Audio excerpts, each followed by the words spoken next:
retroperitoneal, donde ahí está la fascia de Tolt, que seguramente han escuchado. Una forma de acceder a la cara posterior del colon ascendente y descendente es abriendo la fascia de Tolt, ¿no? El colon transverso es de naturaleza intraperitoneal y va desde el ángulo hepático hasta el ángulo esplénico.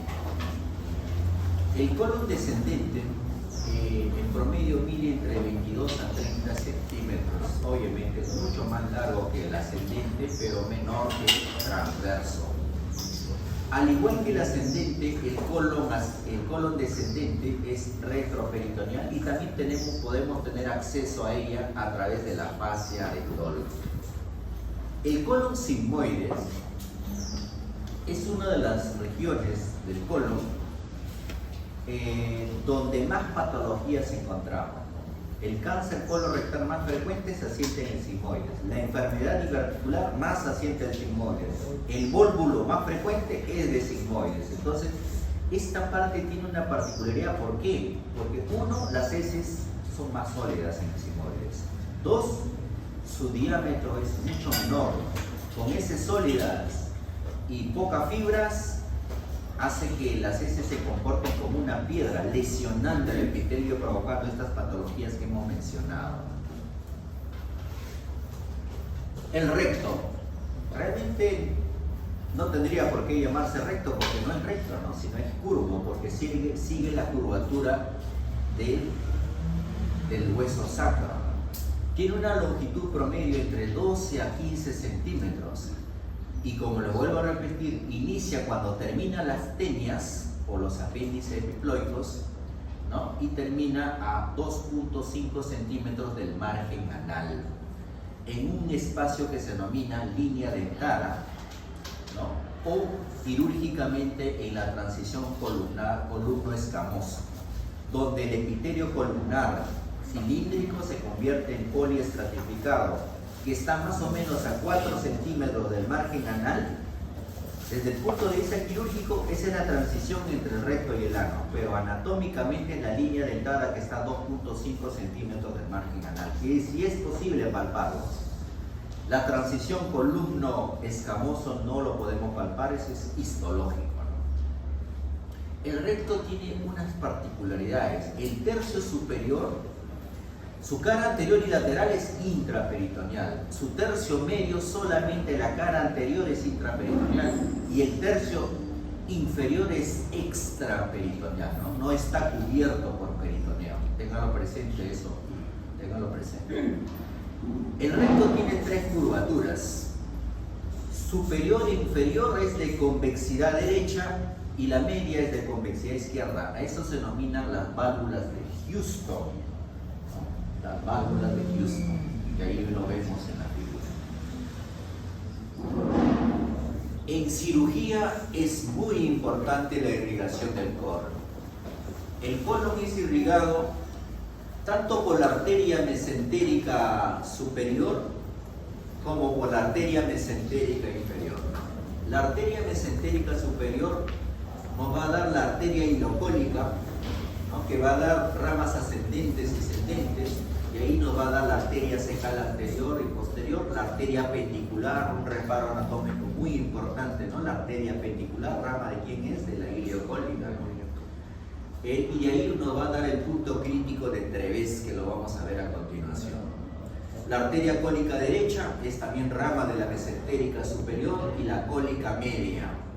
La arteria mesentérica inferior nos va a dar 3 ramas importantes para el colon, ¿no? Que es la arteria cólica izquierda, que vamos a ver que nos va a dar el punto crítico de Griffith y el arco de Riolano, y las ramas sigmoideas, que en promedio pueden ser 5 ramas. Esto es variable, entre 3 y 7, en promedio 5 ramas sigmoideas. Y la última rama de la mesentérica inferior es la arteria rectal superior, algunos lo llaman arteria hemorroidal superior, que es lo mismo. Las ramas terminales de cada arteria, tanto de la vía mesentérica superior como de la inferior, van a formar el arco marginal de Drummond. ¿Qué es esto? Esto es la arteria marginal de Drummond. Vean, en el colon hay 3 puntos críticos donde la irrigación es bien pobre. Uno es el punto crítico de Treves, que acá lo tenemos, donde se encuentra ubicado en las ramas de la arteria ileocólica, sobre todo los 10 últimos centímetros del ilio. Por eso nunca se aconseja hacer anastomosis entre ilio y ilio, entre los 20 últimos centímetros. Por eso se aconseja hacer anastomosis iliotransversa, nunca ilioilial. ¿Por qué? Porque el punto crítico hay déficit sanguíneo y si hace la anastomosis se va a abrir. No hacerlo. Pregunta de examen. Segundo, el segundo punto crítico es a nivel del ángulo esplénico, entre la unión de la cólica izquierda y la cólica media de la mesentérica superior. A este nivel, a ese punto se denomina el punto crítico de Griffith. Entonces, ¿quiénes forman el punto crítico de Griffith? La rama izquierda de la cólica media y la rama superior de la cólica izquierda. A este nivel no hacer anastomosis. No hacer anastomosis a este nivel. No va a pegar, va a fugar. Y el más grave es el punto crítico de Sudeck, famoso. El punto crítico de Sudeck a nivel colorectal. Lo forman la última rama sigmoidea con la arteria hemorroidal o rectal superior. Este es el punto crítico de Sudeck. Por eso las anastomosis colorectales es fatídico para el cirujano que hace coloproctología como nosotros. Y no en el Perú, sino en el mundo. La mayor tasa de dehiscencia de anastomosis es en la anastomosis colorectal por este maldito punto de Sudeck, entre la última rama sigmoidea y la arteria rectal superior. ¿Okay? El drenaje venoso, pero doctor, el drenaje venoso no sigue las arterias, entonces habrá una vena mesentérica superior y una vena mesentérica inferior. ¿Sigue la misma rama? Sí, pero no. La vena mesentérica superior sí, sigue la arteria. El problema es la vena mesentérica inferior. La vena mesentérica inferior nunca corre paralelo a la arteria mesentérica inferior, ¿no? ¿A quién se va a unir la vena mesentérica inferior? A la vena esplénica. Corren paralelos, ¿no? Tener presentes. Con respecto al drenaje linfático, nosotros que hacemos cáncer de colon es muy importante el drenaje linfático. El sistema linfático a nivel del colon se va a iniciar en la musculares mucosae, o sea, en el músculo liso de la mucosa. Y existen 4 tipos o 4 grupos ganglionares que debemos identificar, que son los ganglios epicólicos, que están en la pared del colon, paracólicos, que están en la arcada de Drummond, los ganglios intermedios, que están alrededor de los vasos sanguíneos que tienen nombre propio, ¿no? Por ejemplo, cólica media, cólica derecha, cólica izquierda, ileocólica. Esos son los llamados ganglios intermedios. Y los ganglios principales que están en los orígenes de la arteria mesentérica superior y arteria mesentérica inferior, ¿no? Siempre en cirugía de colon se pregunta grupos ganglionares: epicólicos, paracólicos, intermedios y principales, ¿no?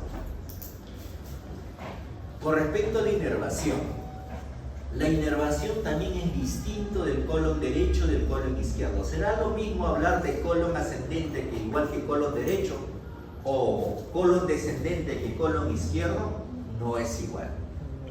No es igual, ¿no? El colon ascendente termina en el ángulo hepático. En cambio, el colon derecho va hasta el inicio del duodeno. Detrás de esto está el duodeno, la segunda y tercera porción del duodeno. En la unión con el duodeno, hacia la derecha es colon derecho y a la izquierda colon izquierdo. Reparo anatómico importante. ¿Dónde la división de colon derecho y colon izquierdo? Segunda y tercera porción del duodeno. Anatómicamente es así, quirúrgicamente también es así. Los nervios que inervan el colon corren paralelos a las arterias. Tiene inervación simpática y parasimpática. A diferencia del cardiovascular, el simpático acelera y el parasimpático desacelera. Acá es al revés. El parasimpático es estimulante y el simpático es depresor. Así tenemos que en el colon derecho está inervado por el simpático a nivel de T6 y T12, ¿no? En los famosos nervios espláncnicos, ¿no? Los nervios espláncnicos mayores, y la parte parasimpático en el derecho es inervado o dado por el nervio vago. En cambio en el izquierdo no. En el izquierdo la inervación simpática es a través del plexo lumbosacro, a través de L1, L3, y el parasimpático a nivel de S2, S4. Tenerlo presente, también pregunta de examen, si es que le tiene. Una de las patologías benignas que suele presentarse, bueno, ya no se ve esto en adultos, más en niños, son las anomalías congénitas, ¿no? Una de ellas es la malrotación intestinal, la duplicación colónica y el ano imperforado. Son anomalías congénitas benignas que se presentan en el niño, en el recién nacido. Seguramente esto lo van a ver o ya lo han visto en cirugía pediátrica. Con respecto a la fisiología normal, el colon tiene varias funciones. Una de ellas, o la más importante, probablemente es el intercambio de líquidos y electrolitos. El 90% del agua que llega al ilio, el 90% se absorbe en el colon ascendente, ¿no? En el colon ascendente. Solamente se pierde a través de las heces entre 100 a 200 mililitros de agua. El sodio también se va a absorber en el colon mediante transporte activo. El potasio se secreta y se absorbe activamente y pasivamente. El cloro también se intercambia con el bicarbonato. Pero acá en el colon lo que llama la atención es la degradación bacteriana de la proteína y la urea que produce amonio. El amonio es absorbido y va a ir hacia el hígado. La absorción del amonio depende del pH intraluminal. ¿Qué cosa hace que cambie el pH intraluminal? Las bacterias colónicas. Si disminuye las bacterias colónicas, por ejemplo, por el uso indiscriminado de antibióticos, sobre todo clindamicina, que nos da la famosa colitis pseudomembranosa que seguramente han escuchado, o por el uso de laxantes como la lactulosa, puede hacer que disminuya la absorción de amonio a nivel colónico. Los ácidos grasos de cadena corta, como el acetato, butirato y propionato, producen la fermentación bacteriana de carbohidratos. Estos ácidos grasos de cadena corta, que son producidos a nivel del colon, sirven de fuente de energía para la célula del colon, los colonocitos. Por eso, tener presente al hacer hemicolectomía derecha e izquierda, hay que tener presente que hay que darle una nutrición que tenga rico en estos ácidos grasos. Una dieta pobre en ácidos grasos de cadena corta, como ocurre en la ileostomía o colostomía, produce una atrofia e inflamación de la mucosa, lo que ponen los gastroenterólogos, ¿no? Que produce una colitis por diversión, colitis por ostomía. Seguramente van a ver en todos los informes de colonoscopía de todos los pacientes que hacen restitución, ponen colitis por diversión. El colon tiene una flora bien característica, ¿no? El 30% de las heces está formado por bacterias, o sea, la tercera parte de las heces es bacteria, de los cuales los anaerobios predominan, específicamente los bacteroides frágiles, pero también la E. coli y algunos aerobios. Es importante, pues crucial, digerir los carbohidratos y proteínas, va a metabolizar las bilirrubinas, los ácidos biliares, los estrógenos y el colesterol. Estas bacterias también son importantes porque producen, sintetizan, ayudan a la síntesis de vitamina K. Al suprimir el Clostridium, se produce una resistencia a la colonización.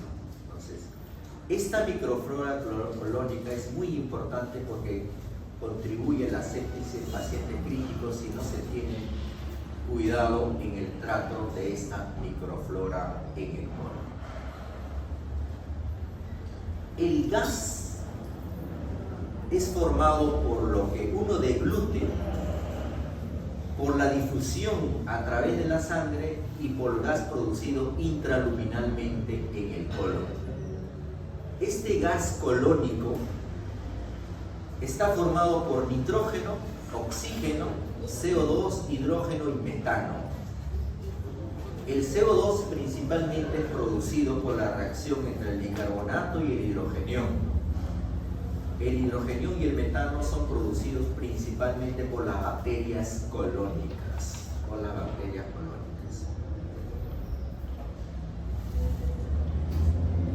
Probablemente una de las funciones más importantes del colon es el movimiento, la motilidad. El colon tiene dos tipos de movimientos.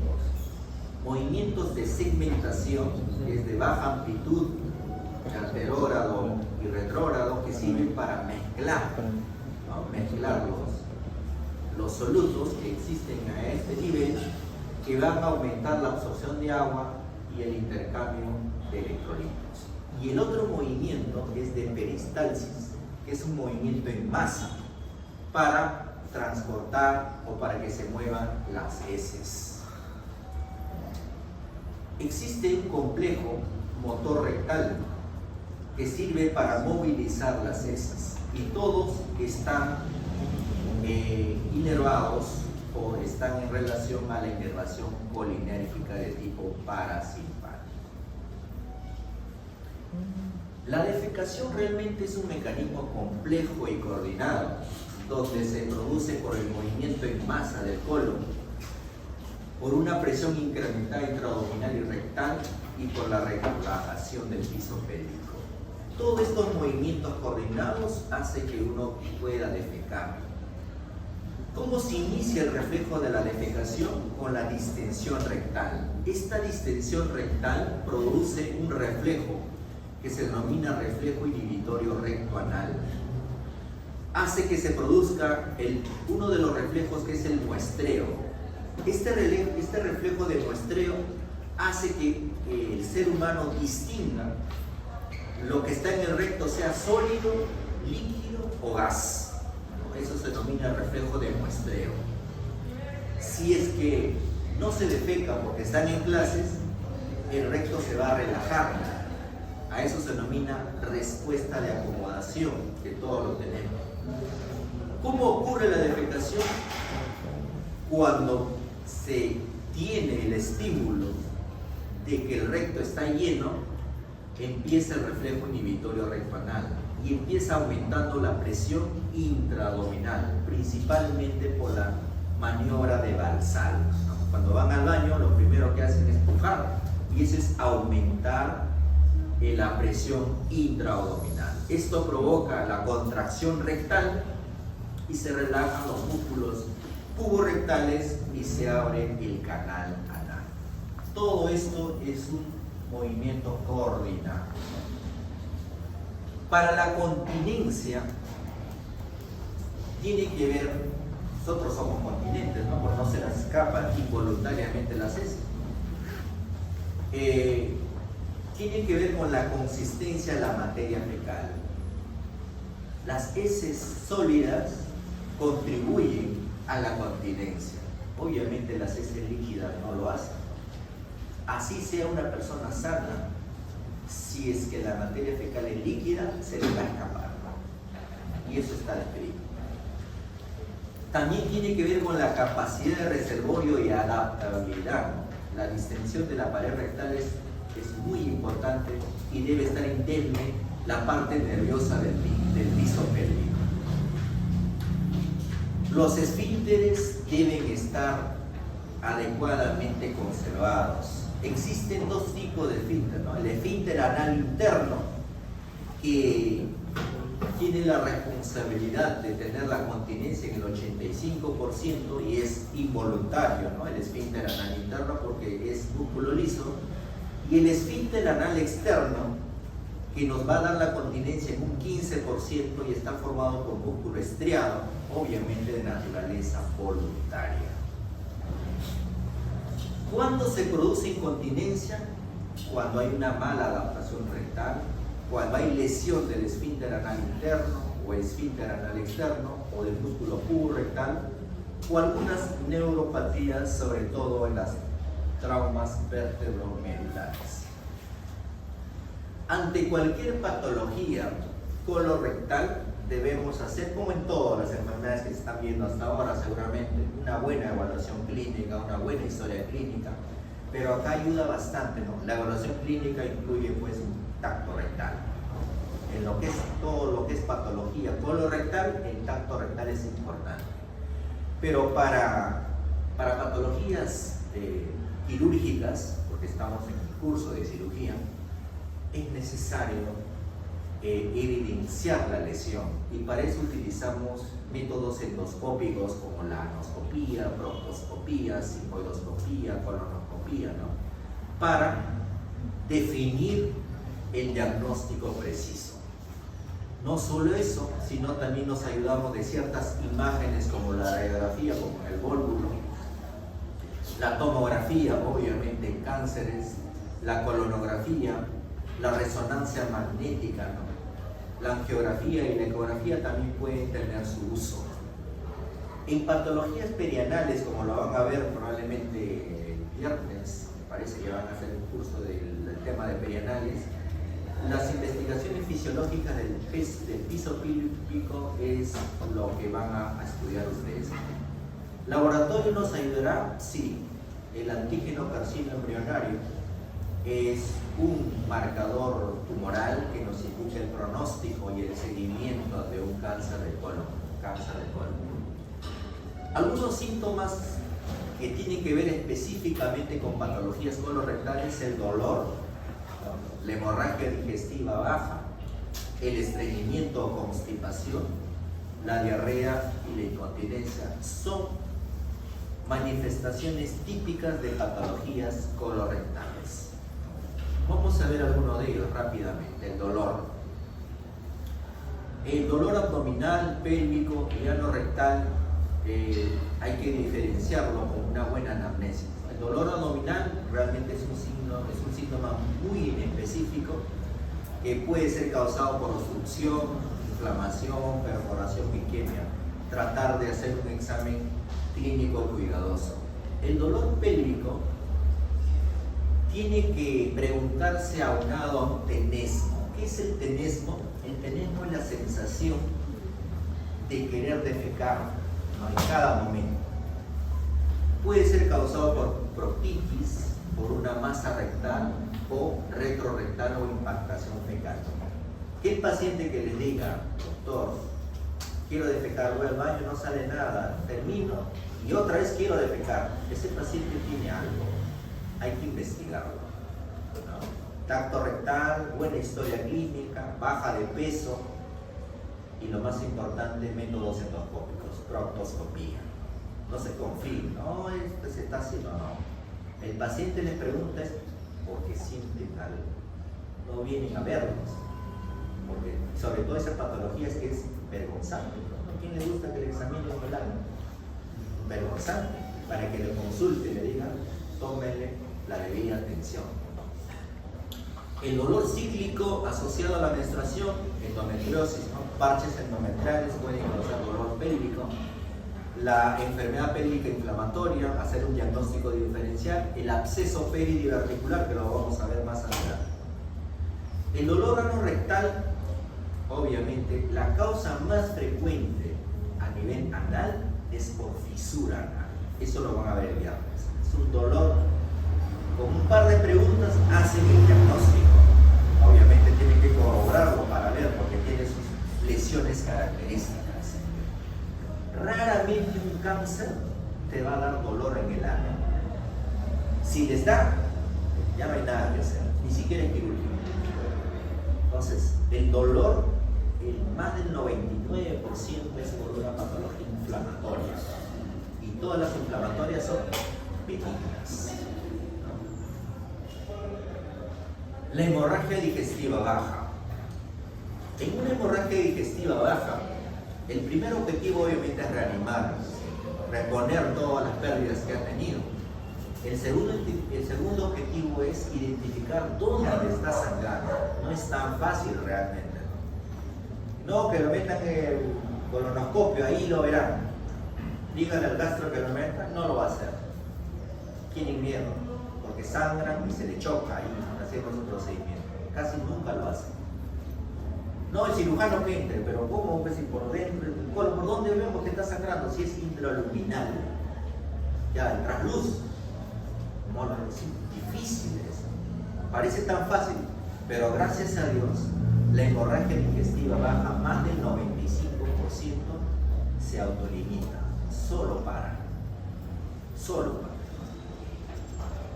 Entonces, una vez que el paciente está estable, tratar de hacer colonoscopía, y si el sangrado no para, colectomía, a ciegas, ¿no? O asistida, intrasoc, que venga el gastro con su tubo para hacer su colonoscopio intraoperatorio, ¿no? Colectomía total a ciegas en pacientes inestables. En algún lugar estará sangrando, hay que sacarlo o el derecho o el izquierdo, donde hay más coágulos, cuál pesa más. Así, es una emergencia. Si no lo hacen eso, se muere el paciente en su cara. Otra patología benigna es el estreñimiento. Si bien es cierto, dirán, pero el estreñimiento no se opera, pero sí se opera. La constipación refractaria a tratamiento médico es quirúrgico, ¿no? Es quirúrgico. ¿Qué es la constipación? La constipación o estreñimiento son movimientos intestinales infrecuentes, con heces duras, con esfuerzo excesivo. Las causas pueden ser múltiples.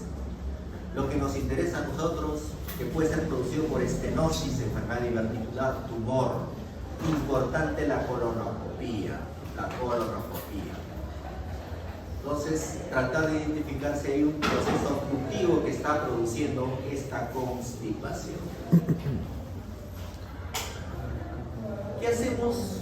Vemos el colonoscopio, no hay ningún tumor, no hay diverticulitis, no hay vólvulo, no hay doricomegacolon, no hay nada. Solamente que su intestino, su colon no se mueve. Constipación. La constipación es como la enfermedad, como el síndrome de intestino irritable, ¿no? No funciona bien. El colon debe tener sus movimientos para producir la defecación. Pero estos colon son inertes, no se mueven. Entonces el paciente no puede defecar un día, 2 días, 3 días, una semana, 15 días. ¿Cómo hacemos? Pero hay que darle algo para que se mueva. No hay. Si lo hubiera, no existiera constipación. ¿Cuándo es quirúrgico una constipación? Cuando está aunado a un prolapso rectal, ¿no? O cuando son refractarios a tratamiento médico. Le das fibra, le das su laxante, le das su líquido, toma bastante líquido, bastante verdura, su lactulosa, 1 mes, 6 meses, 1 año, y sigue estreñido, quirúrgico. ¿No? Quirúrgico.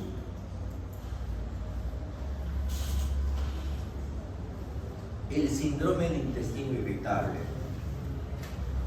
El síndrome de intestino irritable es una patología cada vez más frecuente. Aquel paciente que tiene migraña, que tiene gastritis, que tiene dermatitis, puede sufrir de síndrome de intestino irritable. Aquellos pacientes con mucha ansiedad, mucha depresión, que están próximos a su examen y no pueden dormir, pueden tener síndrome de intestino irritable. Se estreñen, diarrea. Se estreñen, diarrea, duele, suena, se hincha el estómago. Le hacen todos los exámenes, todo está normal. El diagnóstico por exclusión, síndrome de intestino irritable. Difícil de tratar, difícil. Pero señorita, señor joven, tranquilícense, ¿por qué se estresan? Pero son así. La vida occidental es así. Estrés, estrés, estrés, el trabajo, el estudio, los hijos, la familia, todo es estrés. Me denuncia, te denuncio. Cada preocupación, el intestino se mueve mucho, diarrea, o no se mueve nada, estreñimiento, se embota, no digiere. Pero ¿qué tendré? Tendré cáncer. Más preocupación, peor, más, el intestino responde. Síndrome de intestino irritable. Siempre va unado al combo, ¿no? Migraña, gastritis, todo eso. Incontinencia, o sea, no poder contener las heces. Pueden ser de causas neurogénicas, por lesión del nervio pudendo, partos difíciles, ¿no? Trauma del parto. Hay que hacer un buen examen exhaustivo, ver el nervio pudendo, que es el causante de esto. Y el tratamiento, pues, es tratar la diarrea con fibras, agentes antidiarreicos. Y si no funciona, colostomía o ileostomía, tratamiento de rescate. O sea, prefieren tener que las heces salgan por acá a que se le escape y estén oliendo feo. Elegir. Última opción, cirugía. Que esté manchando su ropa interior cada rato porque se le escapa, incontinencia. Felizmente no es tan frecuente. Uno de los métodos actualmente para hacer diagnósticos colorectales es la ultrasonografía endoscópica, ¿no? O endorrectal, que nos permite hacer el diagnóstico de patologías del recto, como vemos acá. Ahí está lo normal. Y vean acá que es un cáncer de recto. Vamos a rápidamente ver consideraciones quirúrgicas y generales que se usan en cirugía en patologías colorectales. Los que han tenido la oportunidad de rotar en servicios que operan bastante intestino delgado y grueso, estos términos probablemente van a ser o se utilizan rutinariamente. Resecciones intestinales, anastomosis, ostomías. Una resección intestinal, uno de los objetivos es hacer una buena limpieza mesentérica, ¿no? O sea, hasta dónde vamos a resecar. Y esto va a depender de la naturaleza de la patología primaria, si es benigna o maligna. Si es benigna, 1 centímetro, no más, de la lesión. Pero si es maligna, en intestino delgado 5 centímetros proximal y distal, y si es colon, 10 centímetros proximal y distal. Ese es todo excepto en recto. En recto no funciona porque no hay recto, creo que mide 10 centímetros, no lo van a sacar más. Ya no hay más recto. En recto sí solamente es 1 centímetro proximal y distal, como vamos a ver en la noche.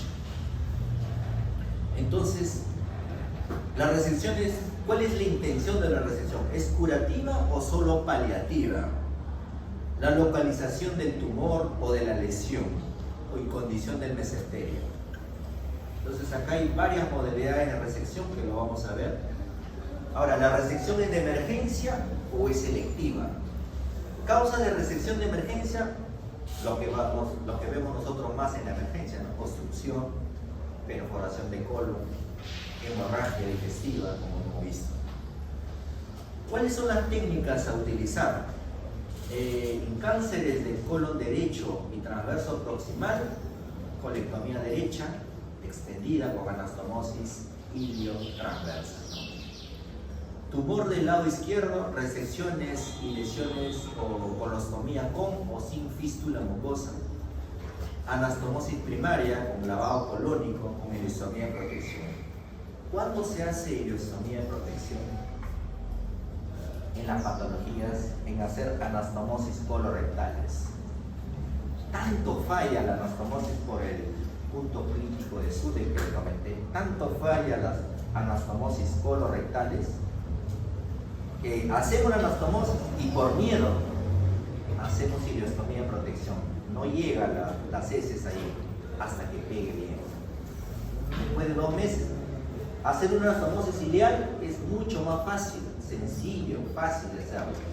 Pero ya en 2 meses ya pegó el otro anastomosis. Porque si lo hacen y se abre, el paciente, escucha, se va a morir. En cualquier hospital del mundo. Una perforación por dehiscencia de anastomosis colorectal, el paciente se muere. Porque la carga de bacterias, bacteroides gram negativos anaerobios es alta y rápidamente hacen sepsis. Rápido, horas. Hacen falla multiorgánica, llegan a UCI, en 7 días mueren. Por ese temor es que se hace filosofía de formación. Actualmente hay técnicas mínimamente invasivas. En algunos hospitales ya llegó el robot, como el 2 de mayo, el INEM, ya llegó el robot. Y ya se va a operar probablemente el recto, que es una zona muy inaccesible para hacer cirugías, tanto laparoscópica como abierta, peor abierta. Es muy inaccesible el robot en ese sentido. No, probablemente vaya a mejorar esto. Bueno, ya mejora en otros hospitales del mundo, ya están dando su casuística de esto. La robótica es más fácil de aprender, sobre todo en patologías rectales. Acá tenemos algunos ejemplos de colectomía, ¿no? Resección ileocólica, indicado en lesiones benignas, en cáncer de ciego o cáncer de apéndice. La técnica es ligar pues, los vasos ileocólicos, se reseca tanto el ilio, 10-15 centímetros, y la reconstrucción es anastomosis ilioascendente, pero poco se hace, eso lo más frecuente es iliotransversa. Iliotransversa. No hagan ilio ileal, no hacer. Ya saben por qué, por el punto crítico de Treves. Colectomía derecha, sobre todo se hacen en lesiones del colon derecho, cáncer de colon proximal. La técnica es ligar los vasos ileocólicos, ligar la arteria cólica derecha y su rama derecha de la cólica media, y incluido 10 centímetros del ilio terminal. ¿Cómo hacemos la reconstrucción? Anastomosis iliotransversa. Colectomía derecha ampliada, indicado en cánceres del ángulo hepático o del colon transverso proximal. Ahí se hace la ligadura de los vasos de la cólica media en su base y la reconstrucción anastomosis iliotransversa distal, siguiendo la arteria del pulmón. Por favor, repasen esto porque 2 preguntas se he puesto. ¿Cuál es la operación que deben hacer en cáncer de ángulo hepático, de ángulo esplénico, de sigmoides? La reconstrucción. ¿Qué vasos se ligan? Repásenlo por favor. No duerman. Bueno, luego lo van a revisar. Colectomía transversa. Muy poco utilizamos colectomía nosotros transversa. Lesiones del transverso medio y distal, dicen, ligadura de la cólica media, tanto sus ramas derecha e izquierda, resecamos el transverso. Anastomosis colocolónica, pero no lo utilizamos. Pero la más segura es la iliodescendente. Estos 2 colon que agarramos no lo unimos, va a fracasar. Va a fracasar. ¿Por qué? Por el punto crítico de Griffith. No se hace, no lo hagan. Se va a abrir, y si se abre, se va a morir, Ya lo hemos visto nosotros tantas veces esto, que ya prácticamente está protocolizado. No hacer anastomosis en esos puntos críticos. Colectomía izquierda, indicado en lesiones del transverso distal, cánceres, ángulo esplénico y colon descendente. Vean qué arterias se están ligando. La rama izquierda de la cólica media, la arteria cólica izquierda, rama de la mesentérica inferior y la primera rama de las sigmoideas. Reconstrucción, ahí sí, colocolónica. Colectomía izquierda extendida, indicaciones, es una opción, sobre todo en cánceres avanzados, el cáncer de colon transverso distal, anastomosis colocolónicas. Y lo que más vemos son las colectomías sigmoideas, en vólvulo. más frecuentes sigmoides. Enfermedad diverticular, diverticulitis, más frecuente sigmoides. Cáncer colorectal, más frecuente sigmoides. ¿Qué hacer? Ligadura y sección de la rama sigmoidea de la arteria mesentérica inferior. Anastomosis colorectal, pero con miedo. ¿Qué sugerimos? Ileostomía de protección. Ileostomía de protección. Proctocolectomía, o sea, resecar todo el colon y el recto. ¿No? La proctocolectomía total está indicado, es la remoción de todo el colon, como el recto, incluido el ano. O sea, ya no queda nada, ¿ya? Reconstrucción, ileostomía, lo bruto. Felizmente la patología indicada para esto no es frecuente en el Perú, que es la enfermedad de Crohn. La enfermedad de Crohn. No es una patología de nuestra raza. Muy poco Crohn en el Perú. La proctocolectomía reconstituyente en bolsa ilioanal anastomosis. Acá se va a conservar el esfínter y la porción variable del canal anal. Hacemos una anastomosis, bueno, entre el ilio y el ano.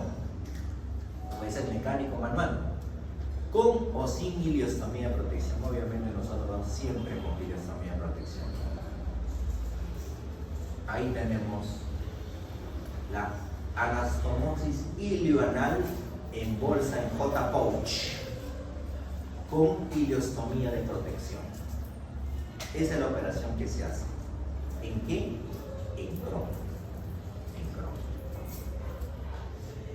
Estas resecciones anteriores se utilizan más en cáncer de recto. La resección de recto por vía abdominal existen tres tipos, ¿no? Resección anterior alta, resección anterior baja y resección anterior ultra baja o ampliada. También acá es una pregunta de examen.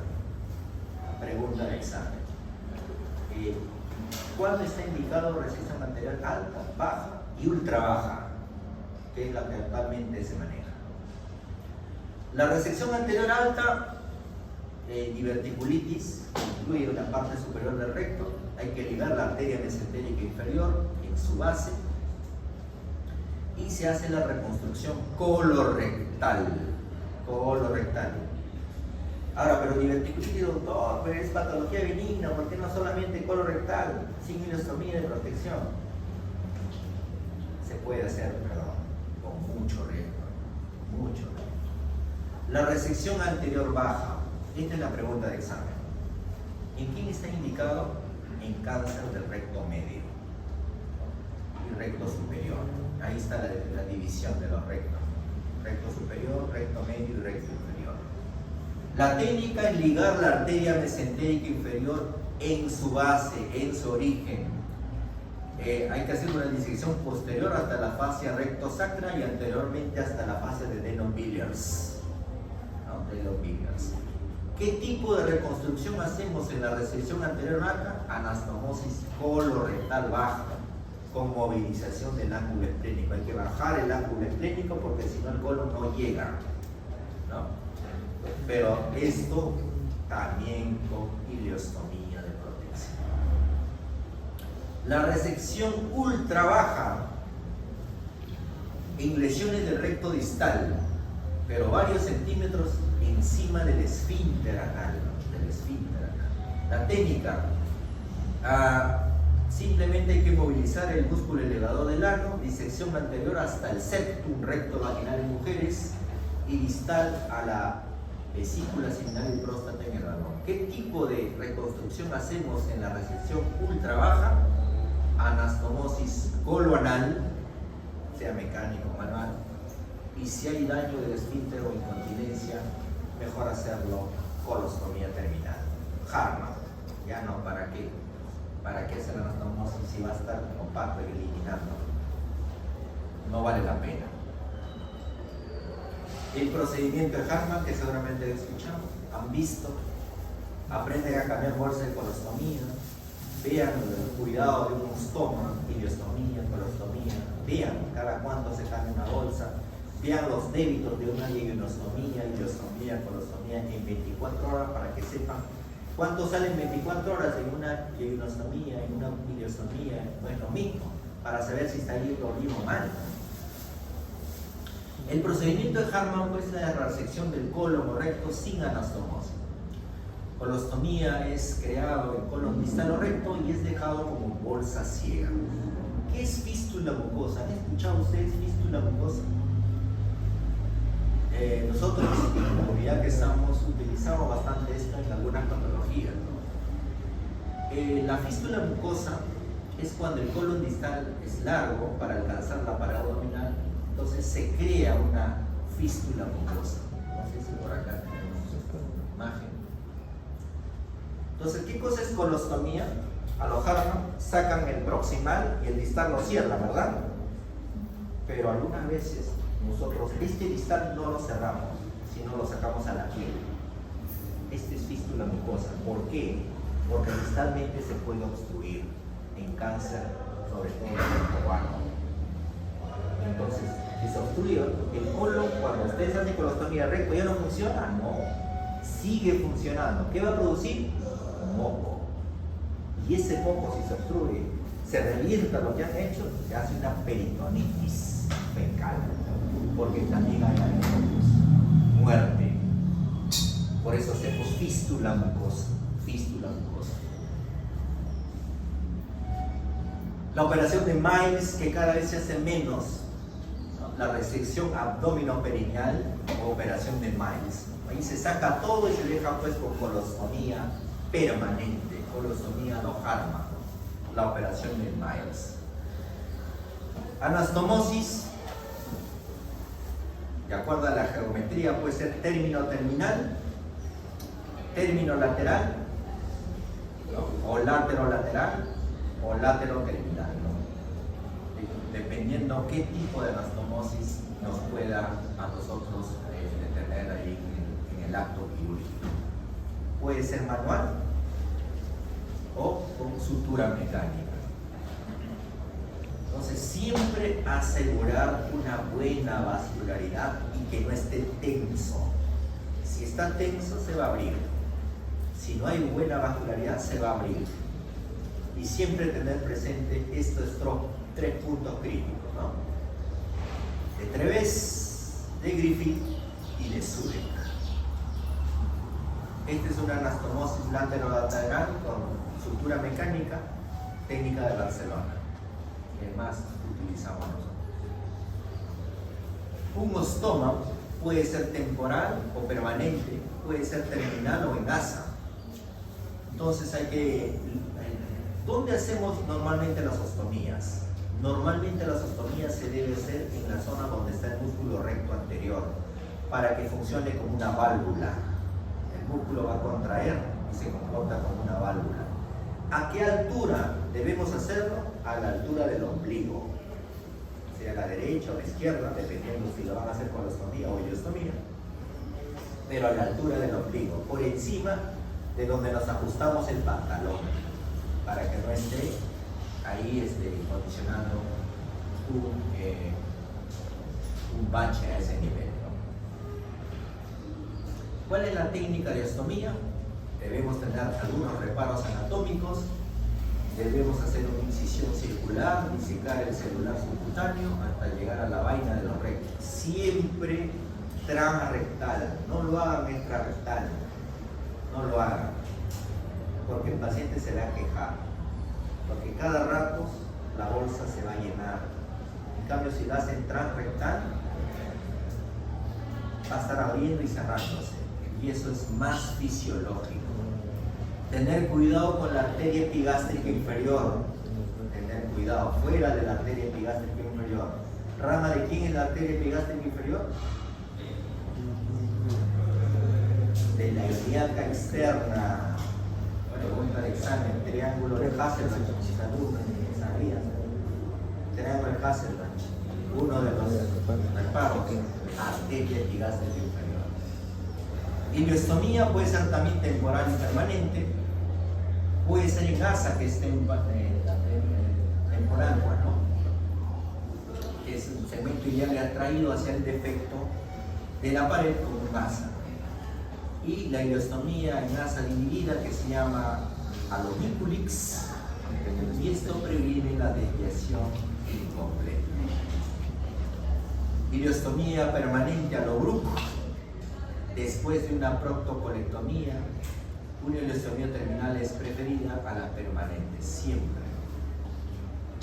¿Cuáles son las complicaciones de una ostomía? Lo más frecuente que se presenta es la necrosis del ostoma, que el ostoma se ponga negro, ¿no? Porque es que esclerotizan mucho el intestino delgado y desvascularizan. O está muy apretado, hay que tener una adecuada, un ostoma adecuado que no perjudique la irrigación. Otra complicación es la retracción del ostoma, trastornos hidroelectrolíticos.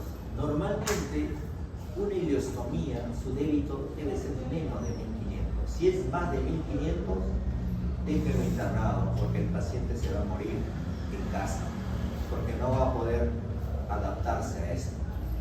Cuando es menos de 1500, sí, con vía oral lo puede reponer, pero más de 1500 tiene que ser parenteral. Irritación de la piel, la dermatitis por la bolsa también es una complicación frecuente, a veces se obstruye. La hernia parastomal es una complicación tardía. El prolapso es raro tener en ileostomías. La colostomía, la mayoría es terminal. Solamente cuando hay sospecha de obstrucción distal podemos hacer con fístula mucosa, como le he manifestado. Al igual que la ileostomía, la colostomía también tiene sus complicaciones. Obviamente la principal es la necrosis, igual que en ileostomía, ¿no? La necrosis del colostoma, la retracción, la obstrucción, la hernia parastomal, el prolapso. La deshidratación es raro, pues, ¿no? Porque las heces, hay poco líquido en las heces. La irritación cutánea también no es tan frecuente en colostomía, en ileostomía sí. En cirugía colorectal la posición es también importante, ¿no? Poner en algunas posiciones.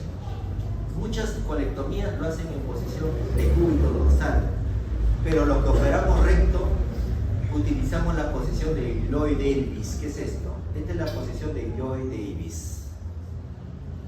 Utilizamos incisión abdominal y vía anorrectal simultáneamente en operaciones de recto. Seguramente van a ver el viernes en patologías perianales. Una forma de operar hemorroides es esta operación de jackknife o de la navaja sevillana. La mayoría opera en posición ginecológica, pero algunos solemos operar de esta manera, posición de jackknife o de la navaja sevillana. Se prepara el intestino para operaciones de colon recto. Nosotros sí solemos hacer preparación intestinal. Esto va a permitir disminuir la carga bacteriana, disminuir la infección y sobre todo hacemos dos tipos de preparación. Preparación mecánica con catárticos que barren las heces sólidas como el polietilenglicol, el nulitélico frecuente, un sobre, un vaso, 1 litro de agua, 4 sobres suficiente para limpiar todo el colon en la noche anterior a la operación. También profilaxis antibiótica bioral, sobre todo bioral con metronidazol, que es lo recomendado. En patologías colorectales que puede haber compromiso del uréter, es aconsejable poner un stent, porque ya ha ocurrido que al liberar un cáncer o una enfermedad diverticular, un plastrón por divertículo, hay veces que está pegado al uréter y nos llevamos con todo el uréter. Entonces, para que no ocurra esto, un stent que nos guía, no, acá está el uréter, hay que respetarlo. Muchas veces con cánceres hace metástasis muy duras que tenemos que sacar con todo el uréter. Después hacen una peritonitis por oporina. Entonces, para manejo del colon, siempre manejo multidisciplinario. Muy bien, ahora vamos a ver algunas patologías benignas más frecuentes en el colon y recto. Veamos, la enfermedad inflamatoria intestinal son dos: la enfermedad de Crohn y la colitis ulcerativa. Felizmente estas dos no es frecuente en nuestro medio, pero vean sus libros, Schwartz, Sager, no sé qué libro tendrán, es donde más bibliografía hay, porque es patología de ellos, de Estados Unidos, de Europa. Ahí se ve Crohn y colitis bastante. Acá, ¿han visto a alguien? Ustedes que están en estado por cirugía, ¿han visto un Crohn por si acá? ¿Colitis ulcerativa? No hay. Nosotros que estamos en puro colon, vemos nosotros, de todo el Perú, no hay. Vemos bastante vólvulo. Y vean su libro de Schwartz, a ver qué tanto dice de vólvulo. Así, 10 líneas. Porque no es una patología de ellos, es una patología del andino, acá, Perú, Bolivia, Colombia un poco, pero más de nuestra zona.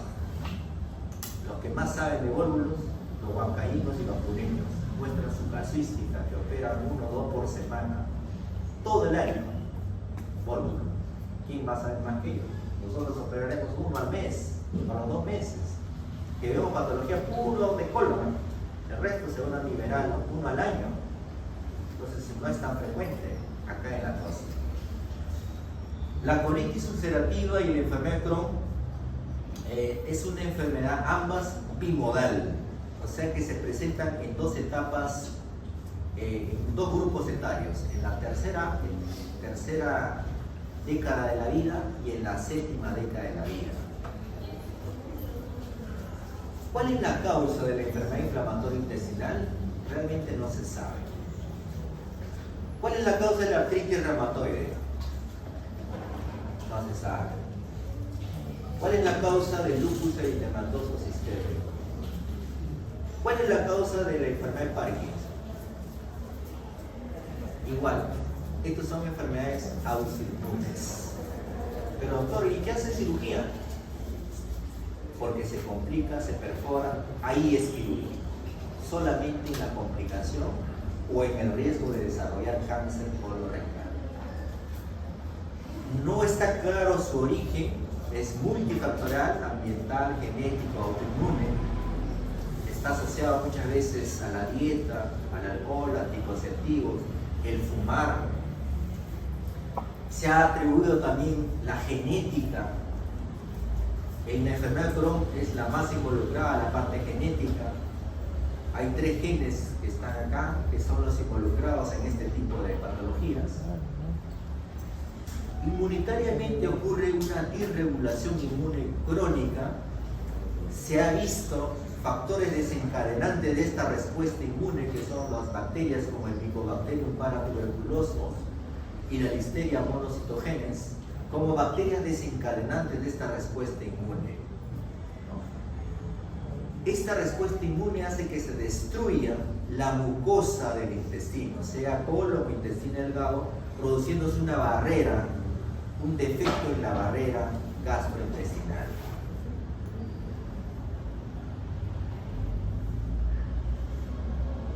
Primera diferencia entre colitis y Crohn. Colitis solamente afecta al colon. El Crohn afecta desde la boca hasta el ano, todo el tracto gastrointestinal.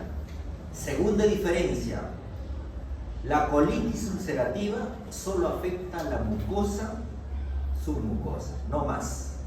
El Crohn afecta a las 4 capas, mucosa, submucosa, muscular y serosa.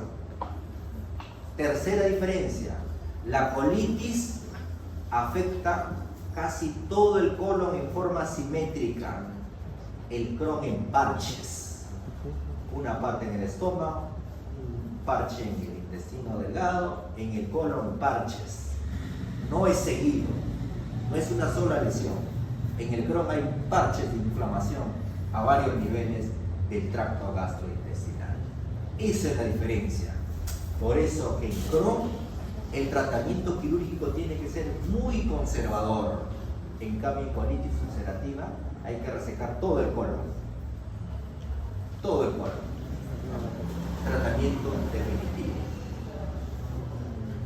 Ambas, tanto la colitis ulcerativa como el Crohn, tienen manifestaciones extraintestinales como esteatosis, colangitis esclerosante primaria, se asocia también a artritis porque es una enfermedad autoinmune, sistémica, ¿no?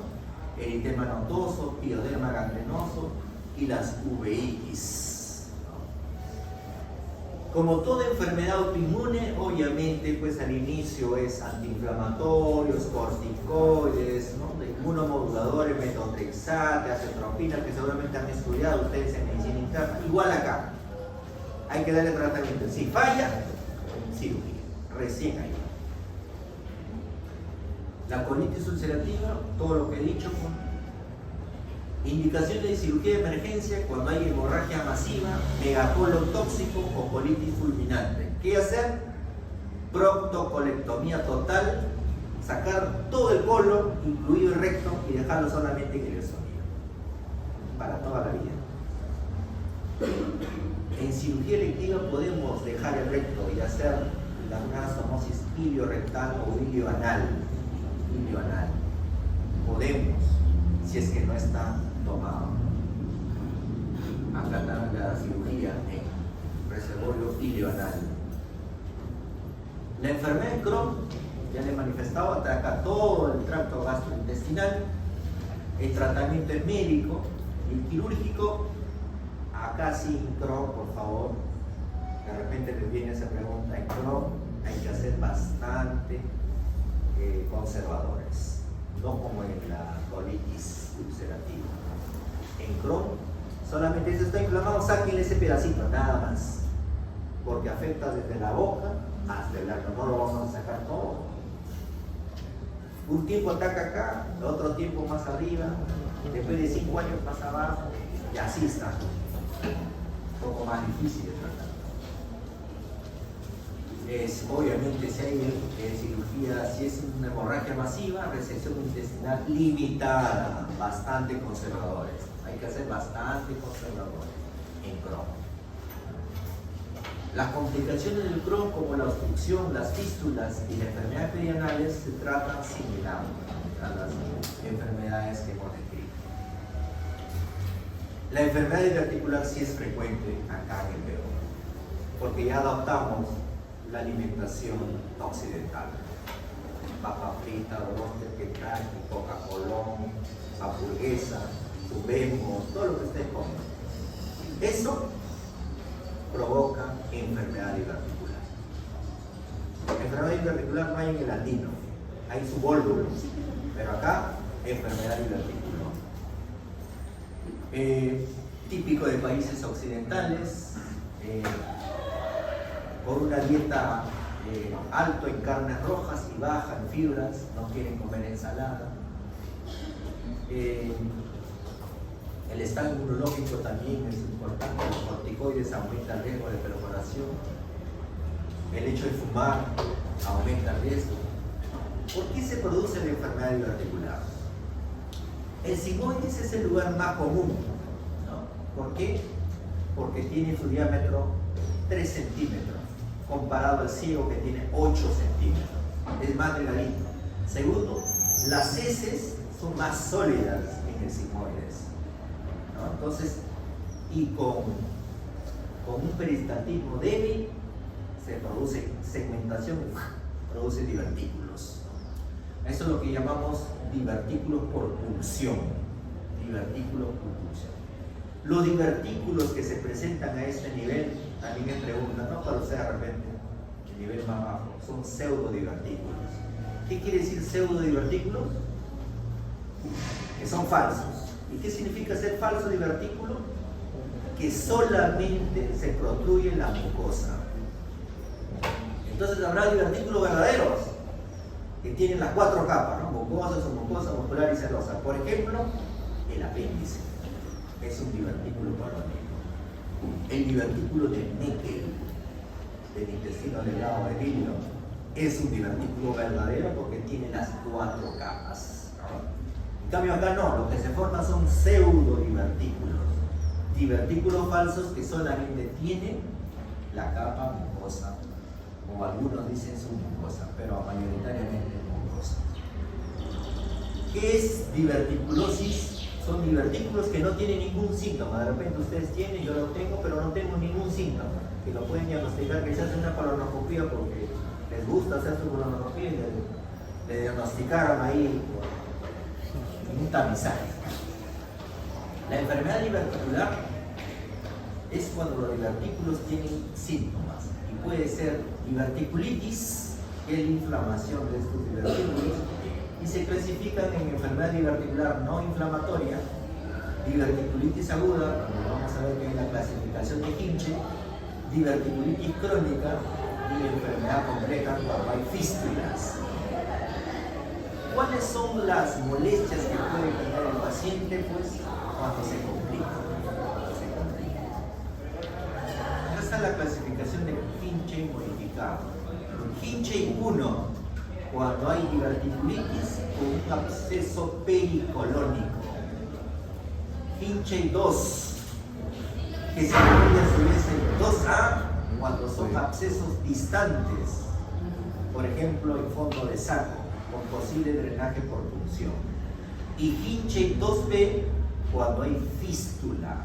La fístula más frecuente es la fístula colopesical, perfora a la vejiga y por la orina sale heces con aire, fecaluria, ¿no? Y neumaturia.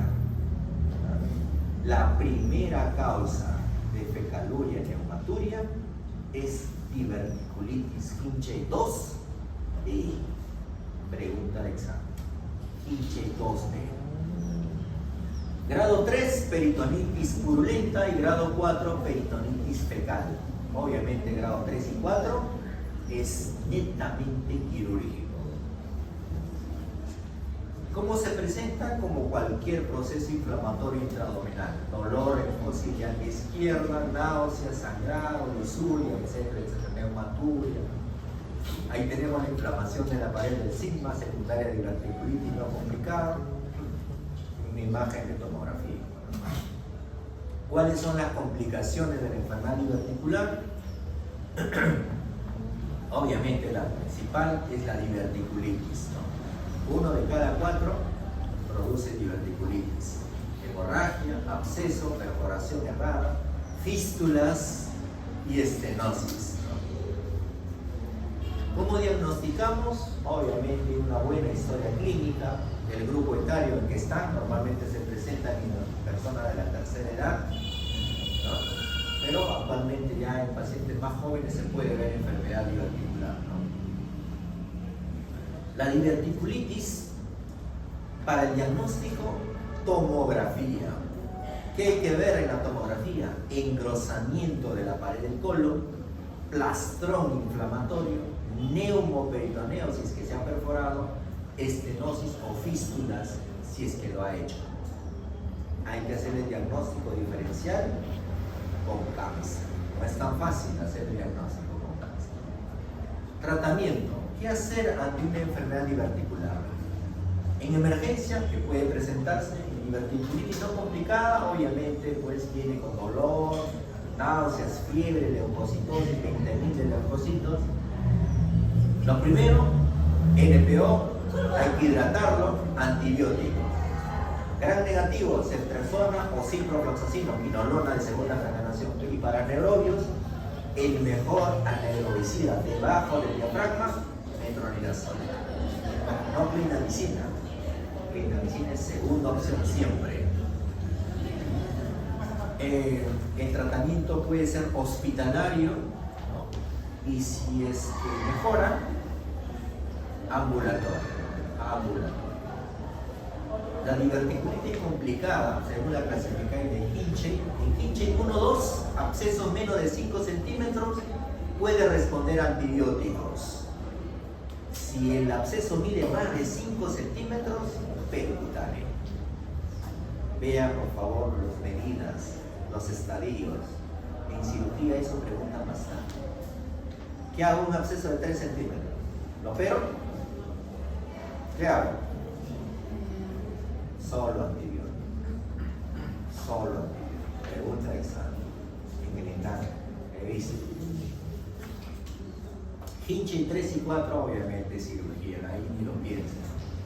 Procedimiento Hartmann, anastomosis puede ser primaria, pero lo más común es Hartmann.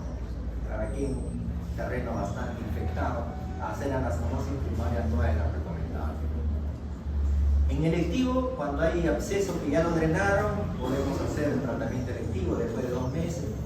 En estenosis, en fístulas, tratamiento electivo. Ese es lo que debemos seguir en una enfermedad diabética. Ahí tenemos el tratamiento percutáneo mediante vía ecográfica o tomográfica, cualquiera de las sirve para hacer esta. ¿Habrá diverticulitis en el lado derecho? En el Perú no, pero es frecuente en personas asiáticas, China, Japón, Corea. Divertículos del lado derecho típicamente son divertículos verdaderos que se infectan y se complican y se perforan. Se parece a una apendicitis. Es más, entra como apendicitis. Cuando están adentro, no era apendicitis, sino era un divertículo que se perfora. Diagnóstico intraoperatorio en la mayoría de las veces. Veamos otras enfermedades benignas, como el prolapso rectal. El prolapso rectal es la protrusión circunferencial del espesor total del ano, que hay que diferenciarlo del prolapso mucoso de los hemorroides, ¿no? La mayoría de estas últimas está asociado a una enfermedad hemorroidal. El prolapso es mucho más frecuente en mujeres en una proporción de 6 a 1 y su pico máximo es en la 7ª década de la vida.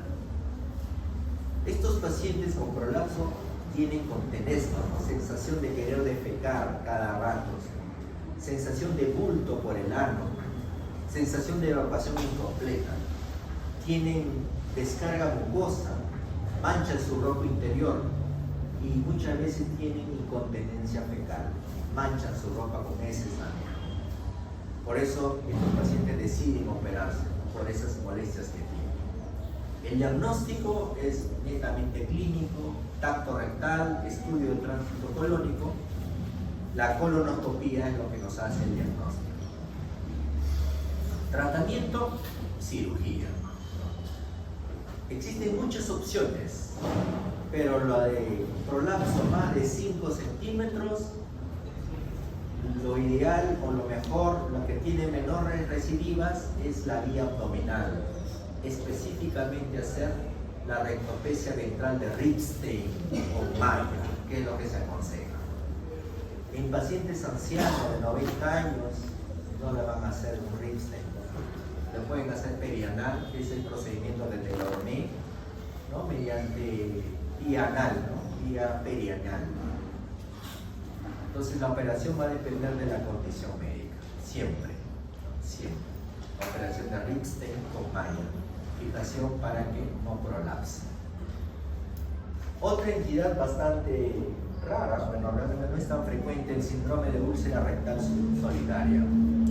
Esta úlcera rectal solitaria está asociada a la intuscepción interna. Son úlceras pequeñas, una o más en el recto distal y sobre todo en la cara anterior. Estos pacientes vienen con dolor, sangrado, hay descarga de moco y obstrucción de la salida. El diagnóstico, manometría, defecografía, pero lo que más hacemos es proctos, sigmoidoscopía. Tratamiento al inicio médico y si no funciona, hacer la promontofijación o la rectopexia. El vólvulo. Los que van a trabajar en provincia, esta imagen es característica, típica, ¿no? El grano de café, ¿no? Típica el grano de café, vólvulo y sigmoides. El 90% del vólvulo es en el sigmoide, menos del 20% en ciego, el colon transverso muy poco. Yo no he visto hasta ahora todavía, ciegos y varios, sigmoides casi todos. Este vólvulo es una enfermedad benigna realmente, ¿no? Puede reducirse espontáneamente, produce construcción, y muchas veces se estrangulan y se gangrenan si no se desvolvula. Esto se produce por el colon andino, ¿no? Que es el típico dólico megacolon, que es grueso y largo. Todos los colon del andino son dólico megacolon y tienden a torcerse.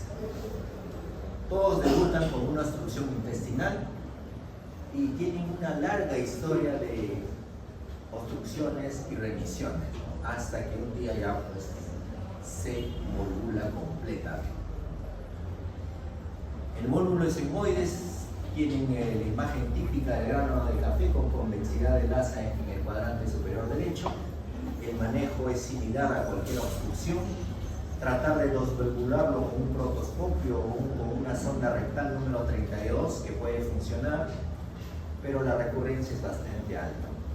Traten de que se opere, porque le van a dar otra vez una obstrucción cuando se desvolvule. Es la imagen típica de un vólvulo. El vólvulo de ciego se produce por la ramificación del colon derecho. Hay rotación de los vasos ileocólicos e incluye la ventana temprana. Acá vemos la imagen típica del riñón, ¿no? Una estructura llena de aire en el cuadrante superior izquierdo. La cirugía es mandatoria. No lo van a poder desvolvular porque el proctoscopio no va a llegar hasta el ciego, es muy lejos, ¿no? La sonda rectal menos, entonces es quirúrgico de primera intención. ¿Qué hacer? Helicolectomía derecha con anastomosis iliotransversa. El vólvulo transverso es rarísimo. Se produce por la no fijación del colon y constipación crónica. La radiografía se parece al vólvulo sigmoides. Tratamiento quirúrgico. El megacolon es cuando el intestino grueso está hipertrofiado, elongado, dilatado crónicamente y se produce en dos entidades principalmente. El megacolon congénito, que es la enfermedad Hirschsprung, que en cirugía pediátrica de repente lo van a ver, donde no está inervado un trayecto del colon quirúrgico, resecas todo y haces la anastomosis primaria. Y el megacolon adquirido también no es tan frecuente en el Perú, típico por la enfermedad de Chagas, ¿no? Por el tripanosol inclusivo, que produce el megacolon adquirido. Tratamiento ileostomía o colectomía subtotal con anastomosis iliorectal. Esto no es una enfermedad quirúrgica, pero es muy frecuente y muchas veces operamos, que es el síndrome de Ogilvie. Este síndrome de Ogilvie es un trastorno funcional, no funciona el colon. ¿En quiénes se presenta? En los pacientes críticos, que están en UCI, postrados, y utilizan opioides como analgésicos. En ellos se produce. ¿Cómo se diagnostica? Porque hay una dilatación masiva del colon a predominio del derecho. A predominio del derecho. Pero vean, hay aire en el recto. Cuando hay aire en el recto no está obstruido. Esto es una obstrucción funcional, un ilioadinámico, que no es quirúrgico. Pero ya les he dicho, muchas veces terminamos operando. ¿Qué hay que hacer en estos pacientes? Que dejen los opioides, los anticolinérgicos, reposo intestinal, o sea, NPO, tratar de hacer la descompresión colonoscópica, pero el que funciona es la neostigmina endovenosa. La neostigmina endovenosa. Entonces no es quirúrgico este.